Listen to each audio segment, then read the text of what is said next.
Hello everyone, and welcome to my Book 4 Midpoint banner review / analysis, also including Emmeryn, who obviously was meant to be the colorless of this banner, but was then replaced by Mirabilis. I'm having flashback to Peony and more, and this is not exactly helping, because that was exactly more or less what ended up happening.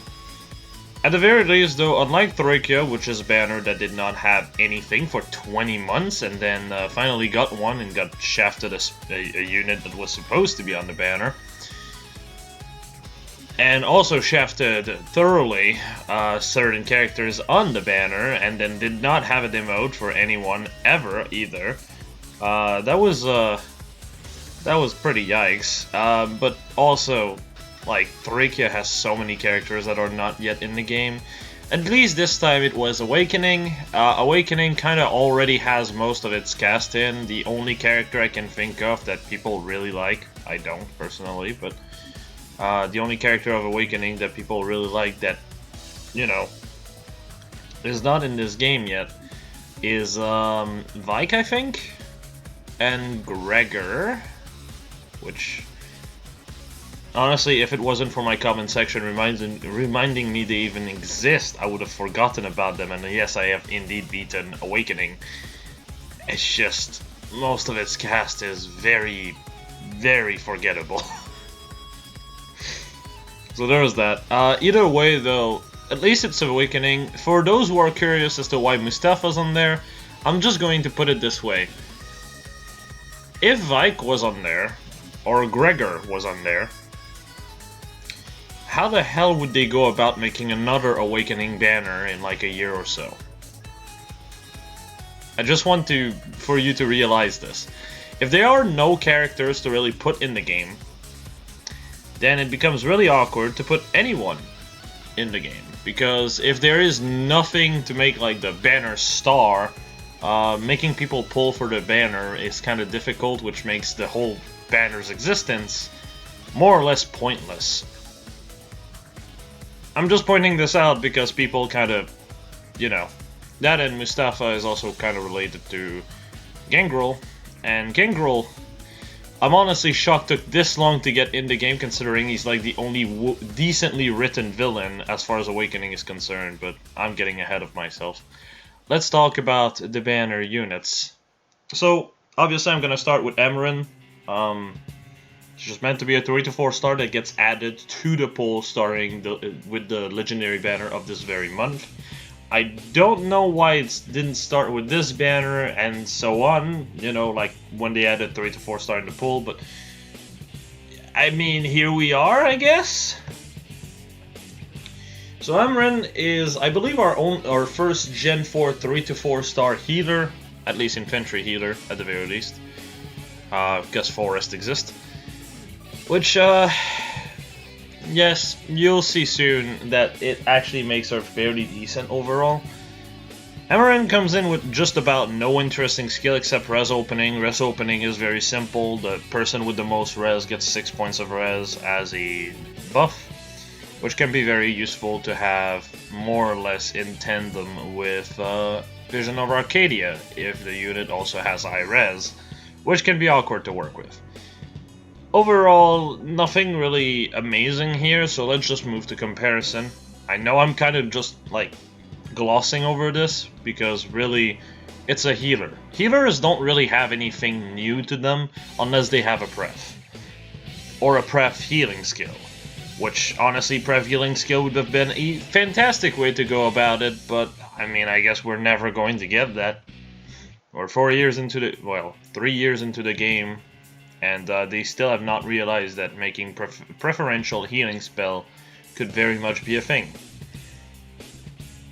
How about when you heal someone, it heals people within 2 space of said unit and call it Fortify? How about that? Like, I don't know, it just feels kind of like a missed opportunity overall. But let's move on to comparison. So, yes, Gen 4 BST strikes in, because Mercedes and Brady are Gen 3, I believe. Which makes it a bit awkward, because what ends up happening here...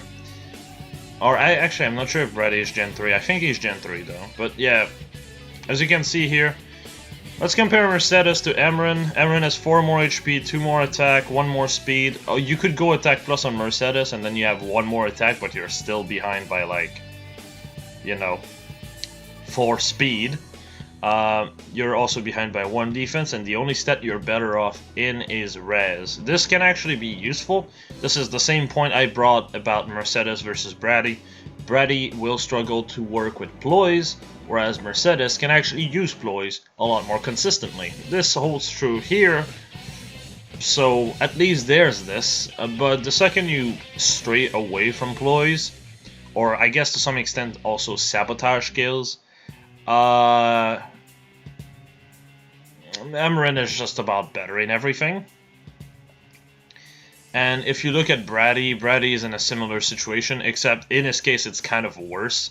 He ends up having 1 more attack, he's behind in HP, he's behind in speed, he's behind in, or actually he ties in defense, and he's behind in res.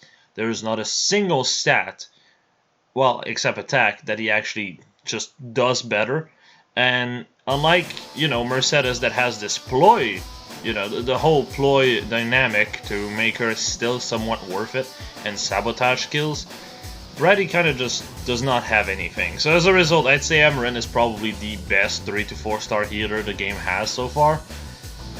Which is kind of depressing considering Mercedes is not even a year old, but hello, Gen 3 coming in with its 6 months worth of life. I don't understand why they did this. It's so stupid to me. It's so stupid to me. Anyway, as far as builds are concerned, here are some examples you can do.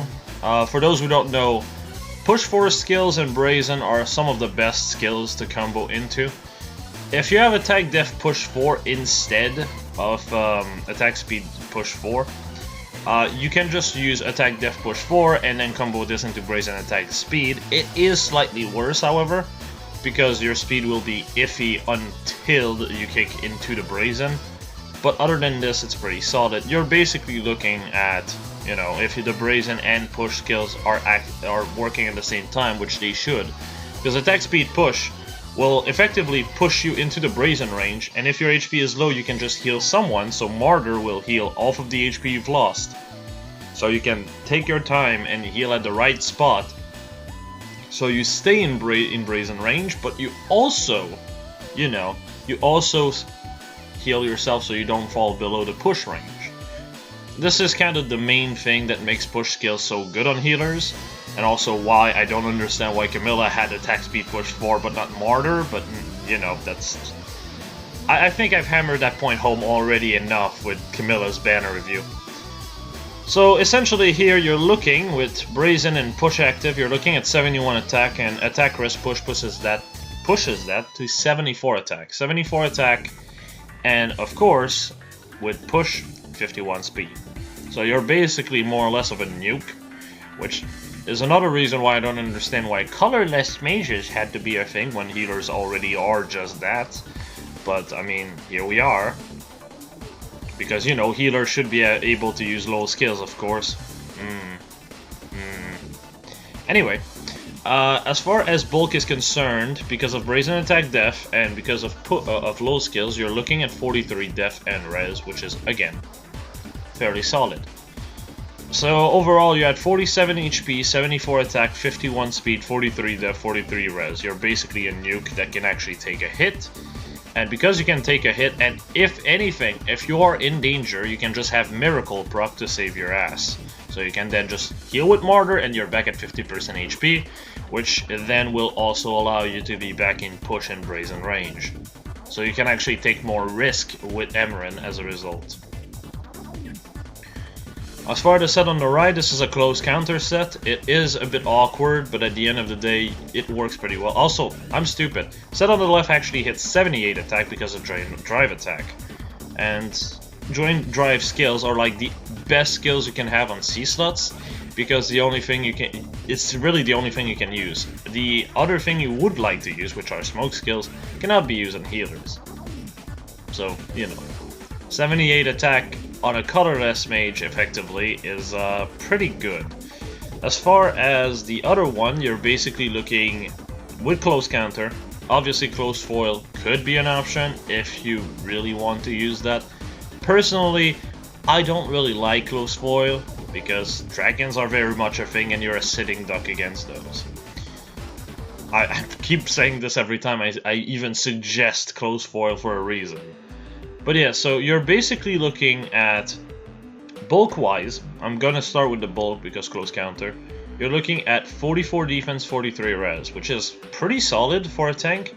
And unlike most, colorless mages, she can actually heal herself through Martyr again, because half of the HP she lost is recovered whenever she uses Martyr. That's basically how Martyr works.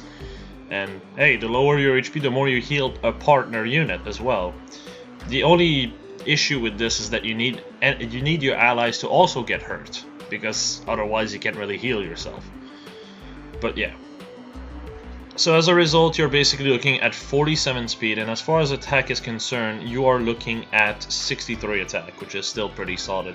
63-47 is pretty solid, but the fact that you also, on top of this, hit 44 def and 43 res is what makes this work. As far as the weapon is concerned, personally Melancholy is my weapon of choice because shutting down specials for the entire team is insanely potent.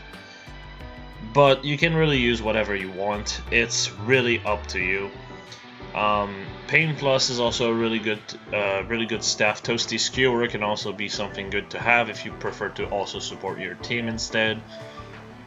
It's really up to you. There's a lot of things you can do with healers because they don't have pref. They just bring new weapons every time. So we get in a situation where we're like, we have a ton of weapon to work with, but there's no way to really differentiate a healer from the other if they have the same movement outside of this one has better stats. But yeah, overall Emmeryn is a pretty decent addition. Nothing groundbreaking, really. If you have a plus 10 Mercedes, you should not go, oh, I'm gonna plus 10 Emmeryn. She's absolutely needed. She is slightly better than Mercedes. She is completely better than Brady, but not by a huge margin. So as a result, if you've never built a healer, Emmeryn is probably the best one to go with. But if you already have one built, you don't really gain all that much from this. So, yeah. Moving on to Syuri now. Syuri. Now, people might be already like, Jay, why is she considered the worst banner unit? Before we start, I just want to point out something. It's so precise how awkward this is, but every time we get a weapon like what Syuri got, aka Syuri and Ossian, the month before we get a DC weapon with no drawback and a secondary effect that's absolutely busted. And that unit is also from Telius. The first one was Altina with a brave DC weapon with no drawback. Also, they both had unique special, so might as well be cooldown -1 on the weapon as well for the most part. And on top of this, Ike had, the penalty removal, which apparently is getting nerfed. I need to read more about that. But yes, either way, that's kind of really weird that there's always a Telius character with a better DC weapon coming out the month right before the one that the conditional cooldown -1 DC weapon comes in. I don't know, it's just really funny to me, but either way, for those who don't know how I spoke about Ossian, I think I put Ossian in a more favorable light than I should, because honestly, at the end of the day, Syuri's stat line is nothing really impressive. But what makes this hurt the most is the fact that she is so awkward. This weapon basically gives her DC as long as she's over 50% health. Same thing as Ossian. Which ends up resulting in a lot of, oh, okay, so I'm going to try to tank this. Oh, it's an AoE. Oh, my HP is under off HP. Oh, I can't hit back anymore. And then you just sit there and eat shit.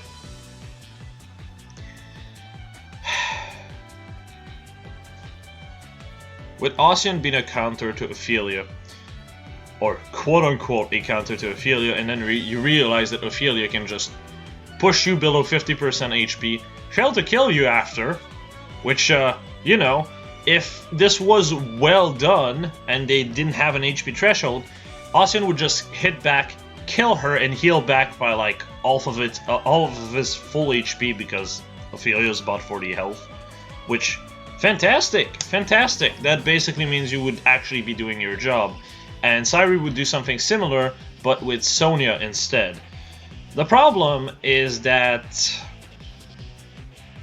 the HP threshold kind of actively screws you over, and if you're trying to do multiple fights in a row, especially with a character with this awful amount of defense, you're bound to get below 50% HP, and the second you're below 50% HP, guess what happens? You become useless against ranged units, so they can just pick you apart.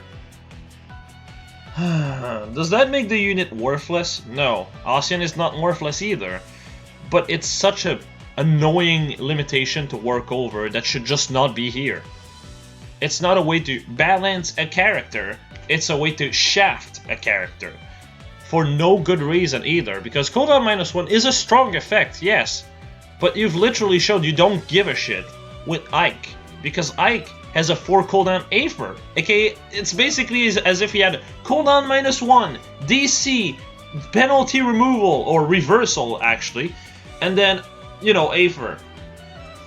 Which obviously is the skill you'll most likely want to run on Syuri, so she has sustain to work with her weapon.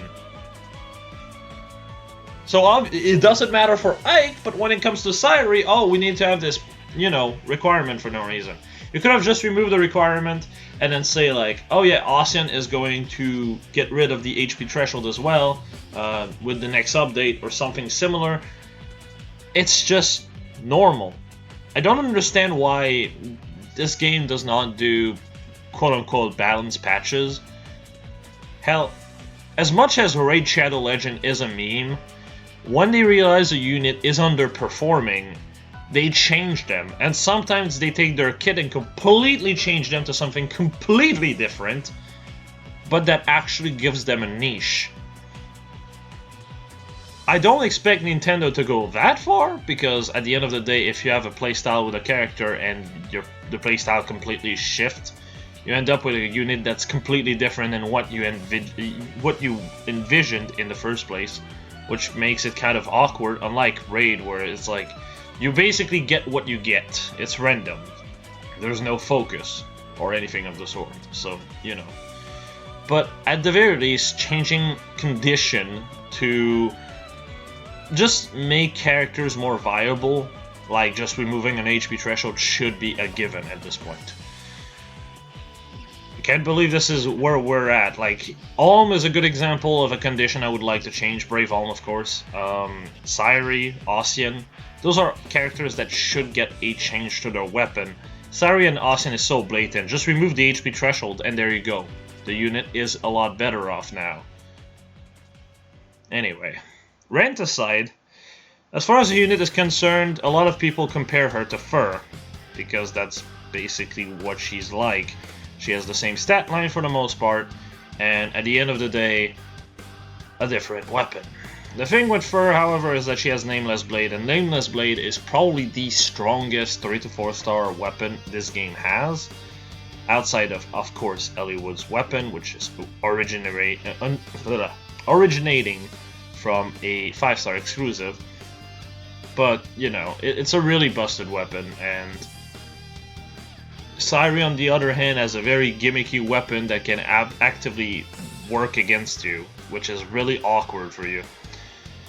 But yeah, Syuri is really awkward, but let's go with comparison to really hammer this home. Boy, oh boy. So, for the Larcey comparison, I'm going to just showcase this. This is Fury 4 Amatsu. Obviously, you don't want to run a Fury 4 on Amatsu because it actively works against you, but I just want to show the stat that she gets to versus Larcey with Larcey's Hedge, okay? Larcey's Edge gives 4 across the board to Larcey as long as she has more speed than the enemy, or that the enemy is at full HP. And it also gets rid of buffs your enemies might have, which actively, you know, make things go in your favor. She also has cooldown -1, and I've put distant counter here to just basically balance the fact that Syuri has distant counter in her weapon. Keep in mind, I'm taking this as in, like, Amatsu would work at any HP threshold here, which it doesn't. Let's compare the stats, shall we? Larcy has 1 more HP, 1 more attack, same speed. Of course, I'm considering Larcy's edge being active as well. 4 more defense, and you are behind by 6 res. The only stat Syuri beats Larcy in is 6 res. What do you gain for that 6 res? Well, you get to remove... You have to have a buff removal ability. You have to get Regnalastra. Like, I'm sorry, but... Yikes. Regnalastra alone just gives so much potential to Larcy as far as burst damage goes. So, even with Fury 4, Syuri is not all that. If you remove Fury 4 and you go for something different, like Sturdy Stance 3, which is probably what you want to go because her def is utterly garbage, then that's great. You're basically ahead by 1 attack and you're still behind by 2 defense. Also, you're only ahead by 2 res. Also, you're behind in speed. Or, yeah, no, you're behind in speed. You see what I mean? Just in stat alone, Larcy kinda just doesn't care about Syuri. Anyway, going back to the other comparisons, if you're looking at Ike, Ike is also a good example. He has debuff reversal, DC at all HP, and oh boy. So regardless of what skill you're going to have in A skill, the stats should be pretty much the same. And as you can see here, they have the same HP, the same attack. She is behind by 2 speed, she is behind by 6 defense, and she is ahead by 8 res. The thing, however, is that Mayhem Aether basically allows you to have the same thing as Syuri, which is a 4 cooldown Aether, but you have debuff reversal to go with it. And debuff reversal is insanely powerful. Even if they nerf it so that Bond Force skills do not basically get rid of the debuff while you still get the reversal buff, which I think is what the nerf is, it doesn't matter. It's still an insanely powerful weapon because just being immune to panic, just being immune to debuffs in general is insane. It's just utterly insane. The only thing that, you know, Ike will still struggle with are going to be stuff like Broadleaf Fan or weapons similar to that. Which, yeah, not gonna lie, that's really potent. That's really potent. So the only thing Syuri has, again, is res. That's awkward. That's purely awkward. Nothing else to say here. And then you have Marsh. Oh boy. I just also wanted to point out, Marsh is a seasonal, but he's a 4-star focus. So 5-star plus 10 Marths are fairly common right now. At least if you decided to spend about 500 orbs on it, because that's the average cost to plus 10 him. If Carrot Cudgel is used, which is honestly his best weapon, you're basically looking at 6 more HP, 4 more attack, 3 less speed, oh god, 11 more def, same res. Now, of course, Syuri can actually run something like Sturdy Stance 3, and great, good for her. She is still only ahead by 2 attack and 3 speed. She's still behind by 6 HP, she's still behind by 5 defense, and they still have the same res. Also, Marsh has Hero's Blood, which allows him to run a variety of things to work with it. Syuri does not have a unique special. Have you also realized?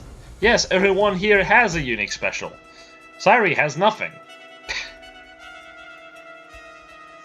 Which is kind of awkward.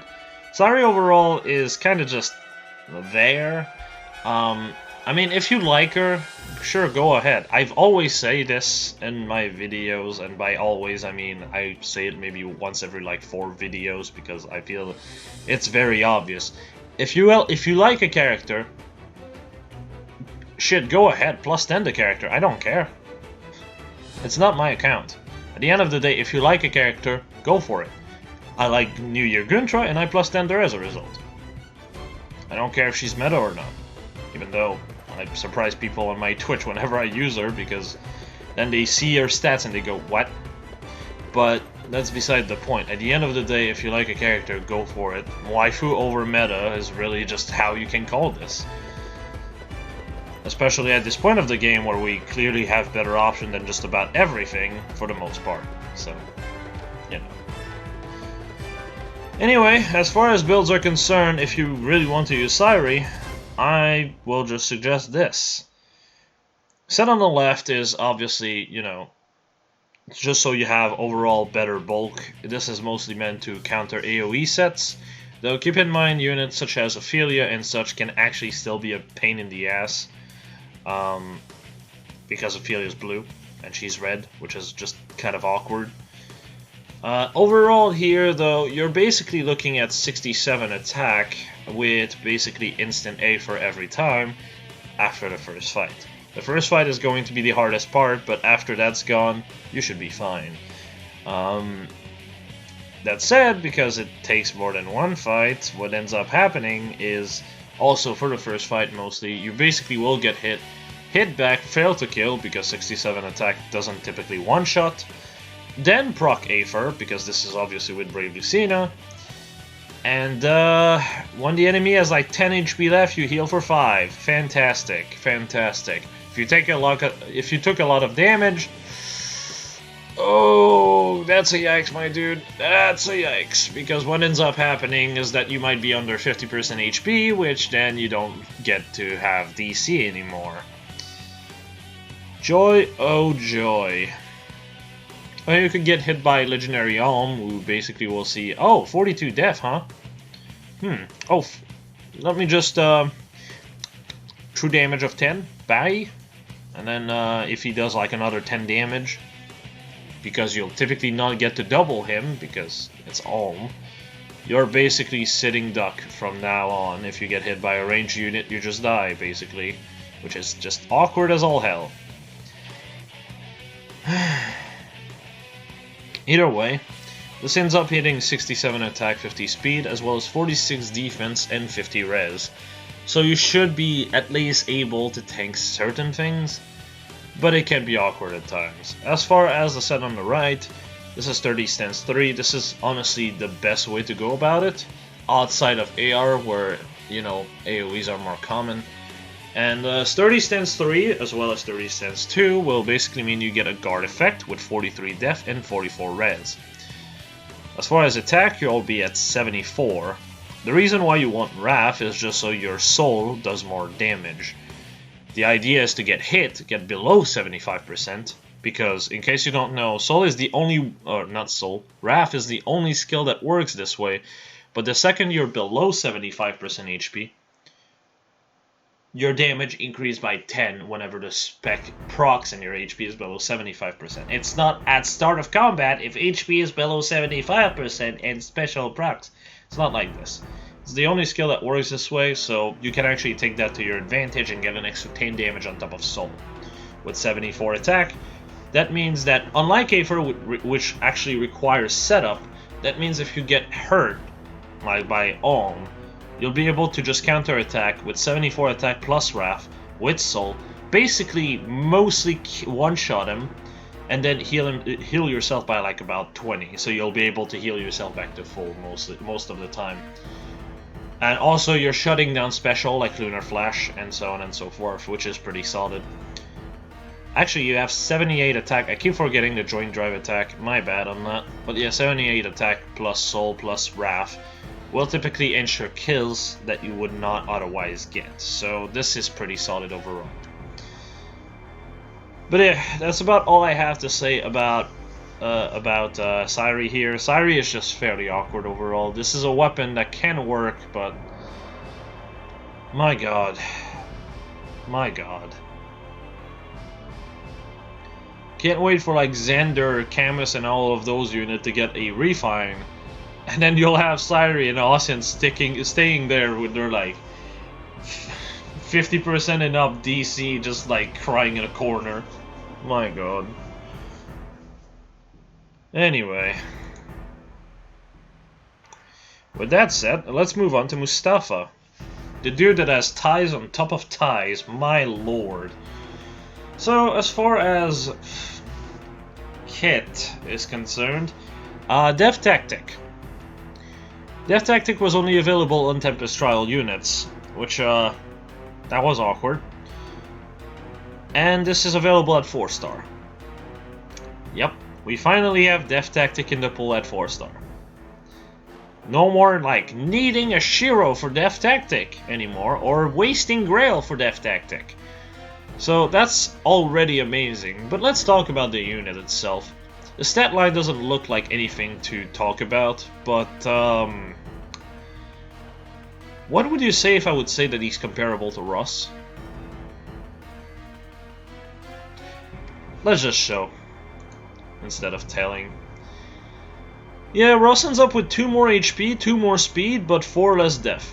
That's basically the only difference here. Yeah. They are that close to one another. So essentially, if you're using a Faithful Axe set, Mustafa can actually be better than Ross, and if you're straying away from it, Ross is typically better because the added extra speed can actually make the difference between actually using, you know, actually doubling and not. So Mustafa is a bit more limiting than Ross.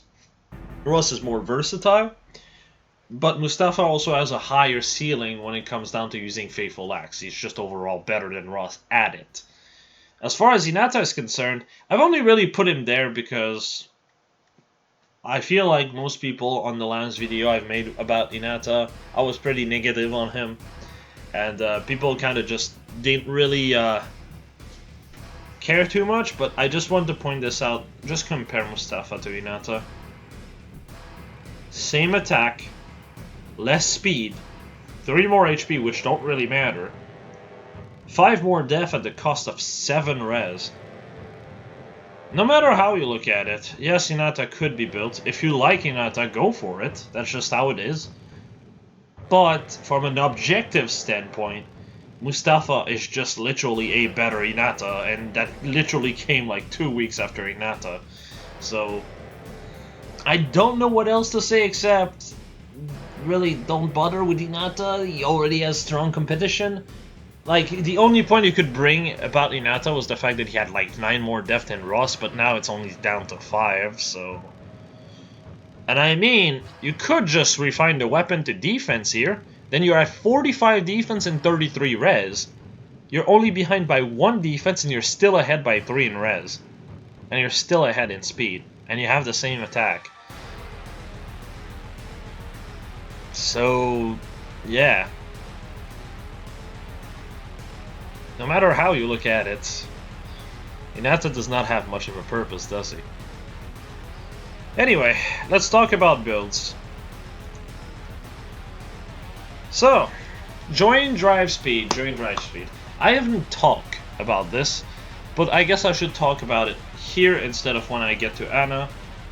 Join drive speed enables so many units to work well, it's actually kind of insane. The 4 extra speed just fixes so many problems.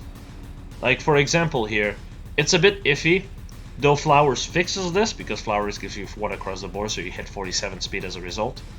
It's a bit iffy, but you hit 46 speed here, so you basically end up here with 62 attack, okay, 46 speed, 46 defense, and 45 res. You become basically a tank, but you can also use Special Spiral here, so you can basically just get hit, proc Aether, and basically if the unit is speedy enough to double you, you'll typically just one-shot them with Aether. If the unit is not speedy enough to double you, which are the only units that you will maybe struggle to kill, you get 2 hits most of the time. So yeah, that makes him fairly solid overall. Set on the right is basically a variation of this, but for more damage, if you think that your problem will be damage. So this is also kind of what I mean by he's a bit more limiting, because if you don't have joint drive speed, you have to go speed plus instead of res plus. So you lose 4 res. Actually, no, 3 res, my bad. So it can be a bit awkward overall. Either way, though, if you're looking at the bonfire set, you'll basically be sitting at 65 attack, 46 speed. Again, you can get the last point of speed through flowers. And also, your defense and res will be basically 49 defense and 48 res. And you'll proc for 23 damage with bonfire. Get hit, proc, get hit, proc. So essentially, if you need to kill a specific unit, there you go. You can be pretty good with this. This also completely counters something like Crumb, as long as you have Brave Lucena, or if you are confident, Infantry Breath. So yeah, overall, really, really good unit. Moving on to the second set of, builds. Faithful Axe. Faithful Axe is a bit awkward because it does not really allow you to use specials, except Noontime, which, while you can use, at that point Wogun might just be the more ideal one to go for. So, on the left you have Faithful Axe, which basically gives you an extra 3 across the board, plus Speed Res Bond, which pushes this to 47 speed, so you're good on that. With Joint Drive Attack and Faithful Axe, you're looking at 69 attack. Heh, nice. So you end up with 6947, which is pretty solid. As far as def and res goes, you're at 49 defense and 50 res, which is again pretty solid. With Special Spiral, you can basically chain Ignis. It's very similar to the Bonfire set, except you need to start charging it first, and once it's charged, you basically can just go on and unleash hell. That said, you're basically working with 49 defense, which means you're proccing for 31 damage every Ignis, which is absolutely insane. As far as the set on the right goes, the only reason I put Wogun here is just so it's a bit more consistent at one-shotting with Noontime. Because here, and obviously this is why I have Joint Drive Attack, you're basically looking at 66 attack, which is also a reason to run low speed def if you think that's going to be better for damage. With 66 attack, or 69 if you have low speed def, and Wogun with Noontime, that basically means when you get hit and then you proc, you get an extra 10 damage, and then you can also keep your sustain up as a result. As far as the rest of the stats goes, low attack speed pushes your speed from 39 to 42, speed res bond to 47. So, pretty obvious. You can also use Swift Stance as long as you're going for extra flowers, and there you go. It basically opens a lot of options for you. Ross can also do most of these sets. I just want to point this out. He can do most of these sets. The thing is that he's a bit less awkward on speed, so he can actually use Joint Drive Attack a lot more, or low attack def over low attack speed, or speed def, and so on and so forth, which actually opens a lot of things that you can work with here. Still, Mustafa is a good alternative if you prefer him, and yeah, pretty solid overall. Next up is Anna. Now, I don't understand why we didn't get Trickster Hannah, but I mean, I guess the idea was, hey, we don't want another sword on the banner, so here's a lance. Even though nobody wanted that version of Anna, but whatever. So, starting up, the full kit feels pointless. You're going to be replacing that A, B, just about everything on her is going to be replaced. Or you're going to fodder her for her C skill, which personally is what I will do if I ever get her, because Joint Drive Speed is fantastic, and I cannot wait to give this on Altena, which absolutely fixes her speed problem. That's gonna be great. Being actually able to run this thing counter on Altena without having a speed that's utterly garbage is going to be very nice. I'll say that much. But, project aside, Apotheosis Spear is, pointless? It can be good in some cases, because at the end of the day, it's basically as if you're always affected by ground orders, which can be good to combo into blue flames, as well as bond skills. But the problem I have with this is it gives 3 speed on a unit that doesn't need speed. It gives another 5 attack and speed on, again, a unit that doesn't need speed. So you're just looking at this like, oh, it's basically a 21 mind beat stick that teleports me around. That's kind of why I only have 1 of 6 builds with that weapon, because it's just not that great. But, oh well. There's just a lot of skills that are kind of just haphazardly put together. Overall, though, Anna is very similar to Summer Robin. But Summer Robin is Gen 1, and this is 15 more BST than Gen 1, so obviously she's gonna be better, which is why I'm not even going to make a comparison. Either way, she is our first infantry lance unit added to the poll since Shiro. I'm not joking. You can look that up yourself. The only other lance infantry unit we've got was, I believe, Duo Ephraim. And I think also a seasonal. I'm not sure who, but I think it was a seasonal. Yeah. Wow. It's been 3,000 years. But, either way, Jesus. It's been way too long. Which makes her fairly solid overall. It's purely because there's not much characters to really challenge her that it actually works for her. Because if it wasn't for this, oh my god, there would not be a whole lot to her. Her stat line is fairly solid, but, well, let's move to comparison. The only other unit that you can really compare her to, because obviously the latest Lance Infantry outside Anna is, for some reason, Shiro. So obviously she has at least 9 BST over all of them, is Ephraim. Now Ephraim, as you can see, has 7 more attack, 3 more HP, as well as 6 more defense at the cost of 2 res and 13 speed. The speed doesn't really matter because the weapon actually allows you to auto-double. Outside of, you know, dealing with no follow-up or, you know, skills such as Edelgar's weapon, Legendary Hector's weapon, and I meant Legendary Edelgard also. Though, at the end of the day, their speed is so trash, you'll double through the weapon anyway, so does it matter? Not really. You'll double them in. As long as you can take 1 hit from either of them, you're killing them. Because Ephraim is bulky as hell. So there's that, and also effective damage kind of helps here. Ephraim is actually very frustrating to deal with in Arena when you're like in 750 plus.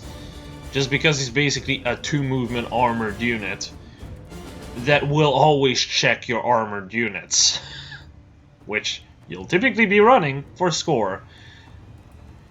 So that makes it kind of awkward to fight.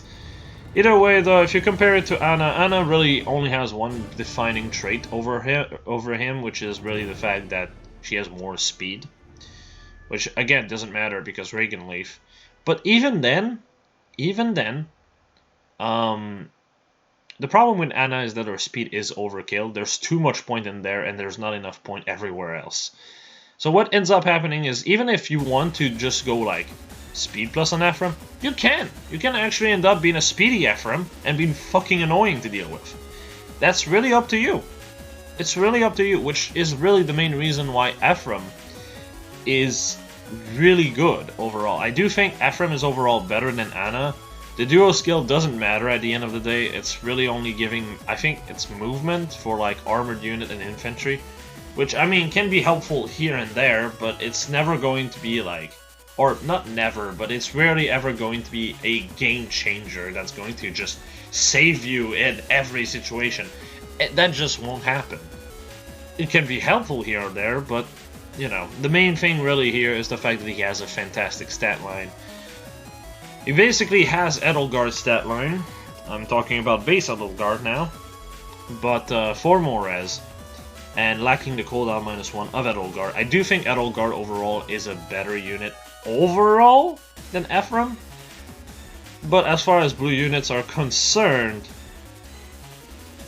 Ephraim is just toppling all over Anna for the most part. That said, Anna has a few things you can do with her, so let's talk about it, eh? Also, actually, before we start, I do want to point out something. This really makes me wish there would be a Heartsblade version of lances, because if there was something like that, oh boy, Anna could get fixed a bit. Though thankfully there is still, obviously, Narshan's lance, the Guild Fork. But, well, I'm getting a bit ahead of myself. Let's move to builds. So, on the left is a typical I'm going to wreck your ass build, which, you know, popularized with Ira. This set effectively pushes your attack and speed to 6650, and has a 1 cooldown Ruptured Sky, so Raph can just charge it to full on turn 1, as long as your HP is below 75%. Your def will be at 48 and your res at 45, so essentially it's very similar to Ira, where Ira is a lot weaker when at full HP than she is when she's below 75%.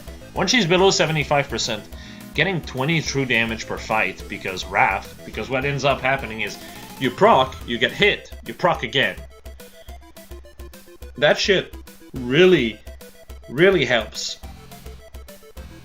Having 66 attack and being able to just proc twice like this with 20 true damage is just really annoying to deal with. And sad part is Ephraim can actually use this somewhat better because he ends up having way more speed. So, well, not way more speed, what am I saying? He ends up having way more attack because he doesn't have too much points wasted on speed. And his speed is consistent enough to pull this off, so there's that. Still, Anna is a good user of this. As for the as for the build on the right, obviously this is with, you know, Apotheosis Spear. This is the only set I really recommend. Repel really works with her because she ends up hitting 58 speed because of Apotheosis Spear. And she can also teleport with Bond skill. So there's that. At the same time, you can also use Blue Flame because you'll be teleporting and you'll be near someone. So you'll just get hit. Actually, no, never mind. You can actually use this because it will be 3 cooldown because you don't have cooldown -1. You have speed +3, very useful. So you're stuck with Ruptured Sky, which can be a bit iffy. For those who don't know why I don't really recommend Repel all that much, it's really for one reason: you will lack damage to close out kills. This hurts. This hurts a lot, because like here, for example, I have 70 attack. If you cannot kill with 70 attack hitting twice, you will fail to kill. So what ends up happening is your repel might become a liability, because then a dancer can just Wings of Mercy her way in, and then just make the unit move and potentially kill something in the back. That's really awkward to use overall, unless you have something like, say, Lunar Flash with Valentine Ulm, or such skills, which is really awkward, and that's why I typically recommend Special Spiral way more than I do Repel, because Special Spiral is useful in a myriad of units, because at the end of the day, hey, if you can just basically like get hit and then proc and always one-shot what you're dealing with, Dancers will not become a problem with Wings of Mercy. This is extremely helpful in a lot of cases. Repel doesn't really help with that. Yes, it helps you survive, but so does Special Spiral slaying Aether, and that also helps you to kill. So, yeah, I know I've had that question happen to me a lot, so I figured. Actually, also she has 75 attack, not 70. I keep forgetting Apotheosis Spear, but yeah, 75-58, which makes it very consistent for her to have the 40% damage down. But yeah, still, even then, 75 attack plus Ruptured Sky, you'll struggle. And really, the main thing is when you really want to have a unit like this work, what ends up happening is if you are completely walled by a green, Repel will not help you. Wrath will, but Repel will not. Yes, I get it. You use other unit to make up for your ally's weakness, but sometimes you can't really do this. You can't just be like, magically, I'm going to move Anna away, replace her with a green whenever that unit just teleports and attacks me. That's just not how it works. So obviously, you know, there's that. But also, another thing with Repel that also makes it kind of awful is the fact that you cannot have sustain. If you go for something like Soul or Noontime, because you can't really use Aether effectively with this, what ends up happening is that you will lack in damage. And if you run Aether, yeah, you will lack in damage.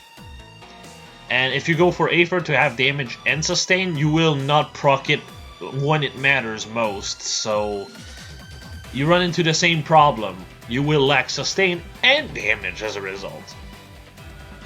It's really awkward, and I really wish it wasn't this way, but yeah, this is why I don't like Repel all that much, for those who wanted to know. That said, Anna can actually make it work because she has so much speed to begin with, and her attack can actually reach decent numbers. It's just, personally, this is not a set I would really go with, but I can see it work. Moving on to the second page, this is a Slaying set with Blue Flame and Bonds. Set on the left basically will just mean that you get hit, you proc. Blue Flame basically does 10 damage, 25 if you're next to someone else. I do want to preface this is not true damage. I know this is a common misconception, but Blue Flame does not do true damage. It does 25 damage and that's it. It's flat damage, meaning if a level 1 with 0 attack does this to someone with 50 def, it still is going to do 0 damage. Alright, so as far as damage goes though, you're basically looking at 67 attack, and the enemy cannot buff attack or defense. 71 attack, my bad. Again, the joint skill is tripping me up a bit. 7150, and when you get hit, you get an extra 25 damage with Blue Flame. You could also use Wrath if you want to have a bit more damage, but personally that's a bit awkward, and I think low attack def will be better for survivability reasons. As far as bulk is concerned, you're basically looking at 50 defense and 47 res, which is also fairly solid. As for the set on the right, this is one with Sustain and Special Spiral. Again, no surprise, this is a set I basically showcase for any unit that has good mixed bulk and good attack and decent speed. That's just kind of a given at this point. This set basically allows you to hit 68 attacks, 50 speed, as well as 47 def and 44 res, which is pretty solid, and whenever you get hit you'll proc Aether as long as you basically get that first Aether going, which would be pretty easy, as long as you have Brave Lucena to go with her, obviously. So yeah, this is extremely good for her, and that's one of the things that Ephraim can do too well, having consistent sustain, that is. Obviously you can use Slaying Lance really well on Anna, but while you can do that with Ephraim also, typically you'll have to use Speed Plus, and therefore your res is going to be behind not by 2 points but by 5, which can be actually a bit awkward for you. So yeah. Still, Ephraim can very much use most of these sets as well. It's really up to you. Moving on to build 3, which is the Guild Fork ones. Now, Guild Fork is a very, very, very good weapon, which, I mean, I literally pulled 4 Narshan just for the weapon, just because it's that good of a weapon. Essentially, with Guild Fork and Attack Def Bond, you're basically looking at 48 def and res. you also have 50 speed, and your attack goes from 59 to 64 to 69 to 73. Yeah, 7350 with 4848. But to make things even better, you are immune to penalties that are to your attack and defense. Yeah. So with Ignis here, you're basically looking at 38 damage every time. The only problem with Gil Fork really is the fact that, well, you don't have cooldown -1, so Aether is very awkward to use. Therefore, if you use a healing special, you'll probably be using Noontime. Noontime is also still good, with obviously the help of Brave Lucena, but if you do that, you want to use Wrath. Same set as this, but Wrath. Or you can do this without Brave Lucena with the set on the right, which basically allows you to hit 47 defense and 48 res, as well as 50 speed and 72 attack, which is pretty solid as well. The idea here is that Special Spiral will give you 2 charge for soul, which means you don't need Brave Lucena for the help to get the last charge, you just need to get yourself hit. So this is definitely an option you can do if you want to actually heal for a bigger amount whenever you heal, but you're also at the mercy of, if the unit is, of course, green, you are worthless in combat basically. You will struggle to kill with this type of set against greens, which can be very iffy overall. But yeah, that's about all I had to say about Anna. Moving on to the star of the banner, and honestly the only unit that you should potentially consider pulling for, Mirabilis. So, Mirabilis. Easily the best unit of the banner, and you'll very much see why. Essentially, what a weapon does is, as long as there's a penalty active on foes within 3 columns centered on foes, they all lose 3 attack, def, and res in combat. It's basically like a drive debuff, which is really good for her. As far as Whimsical Dream goes, it's actually really good to make Flower of Ease work, which basically means that whenever she dance someone, it's basically rally attack up. But also, any enemies that are within 4 space of the unit you just dance lose 5 attack. It's not like Ikami, where it's the one that's closest to you that basically gets the debuff. It's everyone within 4 space. That is huge. It's super good. But also, another thing why she's so good is the fact that she's Anima, a dancing Anima unit. So essentially, you can replace one of your dancer and lose less point for it. And your team will function the very same as before. Yeah, it's very, very, very good. As far as kit is concerned, Fortress Defres is good. No shockers. As for the other 2 skills, they're very situational. But yeah, let's talk about comparison. But I'm going to do 2 comparison. The second comparison will be after I show set 3 and 4. Elysian Traveler Olivia. That's really the only comparison you can have. And as you can see, Elysian Traveler Olivia has good mixed bulk, but less attack, less def, less res, but also a decent amount of speed, which depending on the situation, the speed can actually make the difference between dying or not. There is more to it than that, but I need to showcase build 3 and 4 to really hammer it home. Because obviously you don't really see those units as too comparable. One of them is a slow tank and the other one is a speedy tank. So obviously they're very different, right? Not so much. You'll see what I mean. So first build is really the obvious one. This one is just going to be a support build. Set on the left is obviously just using Wings of Mercy. Ruptured Sky is here because at the end of the day you can still use Anima units in Arena. As long as it's Anima plus the legendary hero you're using, they will still get the legendary hero bonus. I'm just pointing this out for those who don't know. That said, if you're going to use this in Arena, obviously you'll want Red Dual Flyer from Legion. But other than that, you know, here it's mostly support. Joint Drive Speed can be very helpful for your allies because obviously speed can be a bit awkward to get buff stuff. And Deploy is really good at also working with Flower of Ease, which can help support your allies. Same thing with Whimsical Dream, which is why it's not an attack debuff. You're basically using Ploys and the attack debuff of Whimsical Dream, because honestly, you don't really need more of that. Because the way Whimsical Dream, I actually forgot to point this out, but it debuffs anyone within 4 space of you, and any foes that are within 2 space of said foes also gets debuffed. You might as well say it's basically almost a map spread debuff. It's actually kind of disgusting to deal with. Getting debuffed by it is very common. But yes, as you can see, you'll have a lot of defense and a lot of res. The only problem you might run into is the fact that your speed is kind of garbage. So if you get doubled... yeah, if you get doubled, obviously special can come out, and if special can come out, your defense and your def and res might not be able to hold out.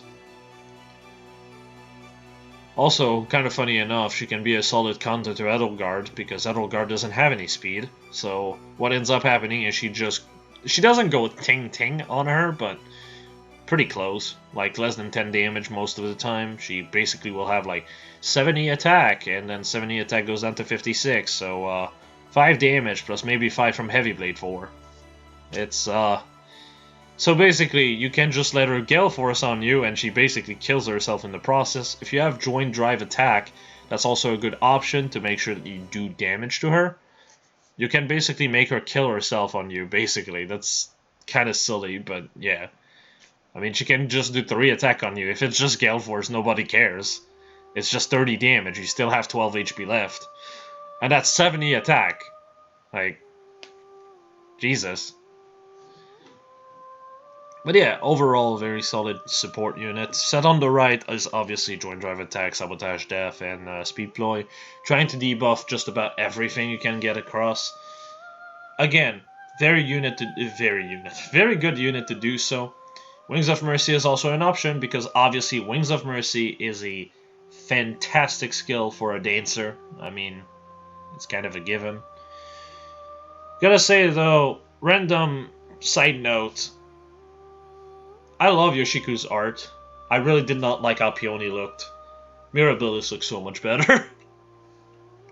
Anyway, now we're going to go in a bit more of a weird territory. So, let's talk about Pegasus Flight. Yeah, so with Fury 4 and everything, you're hitting 38 speed. The way Pegasus Flight works is, as long as the enemy has at most 7 more speed than you do, so in this case 45 speed or less, the effect procs. It can be a bit awkward because at the end of the day 45 speed is not perfectly reliable, but when it procs, oh boy, if you also, because if it procs you typically will double them, because you're hitting 47 speed in combat. So if you have, like, say, drive speed, even if they have 45 speed, you'll double them in combat because you'll have 50 speed in combat, because joint drive speed and speed def bond is plus 9 speed, so you have 47 speed here, so drive speed pushes that to 50. And as long as the enemy has 35 or less res, they lose 7 attack and defense, basically buffing your attack, def, and res by 7. So this ends up basically making you have 69 attack, 47 speed, as well as 53 defense, and 56 res. Also, I made a mistake here. This should be Iceberg, not Bonfire. But yeah, that's 24 damage, 2 cooldown, so you basically get hit proc for 24 damage. So you ended up with a dancer that can actually fight and kill any unit with 45 or less speed fairly reliably. If you're dealing with a unit like, say, Edelgard might also still lose attack and defense, which is just utterly ridiculous. But here we are, I guess. Fury 4 is only there because at the end of the day, it's a dancer. You're not meant to kill the entire map with your dancer. So Fury 4 buffing your speed is very helpful, because the only other way to buff your visible speed for Pegasus Flight is Life and Death, and that actively work against you. That said, she does have enough res that she could still use Life and Death 4 if you think that it's going to be more consistent, because you'll be at 41 visible speed, which means as long as they have 48 or less speed, it works against them. That said, it does push your res lower, which means that Pegasus Flight has less potential for you. And, well, you'll see also a bit later. So, actually no, Bonfire is right here because I have Speed Death Bond. I'm an absolute idiot. So you're basically looking at 58 defense and 56 res. This is a dancer, guys. This is fine, right? Set on the right is putting more of an emphasis on bulk. Because of course it is a dancer, it's not meant to be a fighter, but at the same time, if you end up fighting, this is a good thing you can do with this. Here you basically are hitting 72 attack, and if Pegasus Flight work, as long as the enemy has 35 res or less, that 72 attack jumps to 79 attack. Yeah. So you have 79 attack, 47 speed in combat. Again, I just want to reiterate this. This is a dancer unit. Now that I've said this, let's talk about our def and res. Our def is basically at 53, and our res is also at 56. Actually, 58 and 56 because Carrot Cudgel gives an extra 5 defense.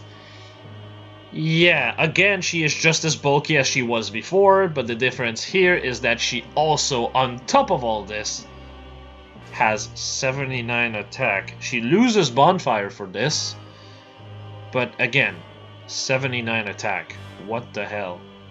Because now she has to use Ruptured Sky, which means that she gets, on average, like 10 damage, maybe, which is a bit less consistent overall. But yeah, this is utterly disgusting. So now you might ask, how well can Olivia pull this off versus Mirabilis? Which is the whole idea of the second comparison. So if you have units side by side, this is what ends up happening with Slaying Edge set. I'm not going to cover Carrot Cudgel as well, because I mean, at the end of the day, you can kind of see the difference here. Olivia has 49 speed, so as long as the enemy has 56 speed or less, Pegasus Flight will proc, so she is a lot more consistent with Pegasus Flight than Mirabilis ever will be. That said, she has less of a gain from it, obviously, because at the end of the day, you know, 4 less res, but it's not all that much. The big difference, however, okay, is because at the end of the day, they end up having the same attack. Okay, they both end up with 68 attack because Olivia has so much speed that you can use Joint Drive attack instead of Joint Drive speed.